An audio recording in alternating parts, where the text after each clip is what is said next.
علیکم، آپ دیکھ رہے ہیں کے نیوز ایچ ڈی۔ میں ہوں حارث علی شاہ گیلانی۔ چلتے ہیں آج کی اہم خبروں کی طرف۔ رک کریں گے ساہیوال کا، جہاں سے رپورٹ کر رہے ہیں ہمارے نمائندے گلفام حیدر قریشی۔ تھانہ ڈیرہ رحیم ڈی پی او ساہیوال کی کھلی کچہری میں آنے والے شہریوں کے مسائل سنے اور درخواستوں پر مقدمات کے اندراج کا حکم جاری کر دیا۔ تفصیلات کے مطابق inspector general of police Rao سردار علی خان کے احکامات کی روشنی میں ڈی پی او ساہیوال صادق بلوچ نے شیڈول کے مطابق تھانہ ڈیرہ رحیم میں کھلی کچہری کا انعقاد کیا۔ ڈی پی او ساہیوال نے کھلی کچہری میں آنے والے سائلین کے مسائل سنے اور ان کے حل کے لیے موقع پر احکامات جاری کیے۔ انہوں نے مقدمے کے اندراج کے لیے آنے والی درخواستوں پر اندراج مقدمہ احکامات جاری کیے۔ اس موقع پر انہوں نے کہا کہ آئی جی پنجاب کے ویژن کے مطابق تھانہ جات میں کھلی کچہریوں کے مثبت اثرات سامنے آ رہے ہیں۔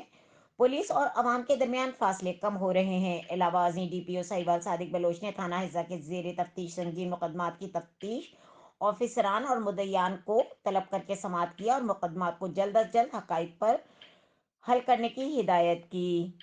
مزید خبروں اور اپڈیٹس کے لیے ہمارے ساتھ رہیے گا، تب تک کے لیے اپنا خیال رکھیے گا۔ اللہ حافظ۔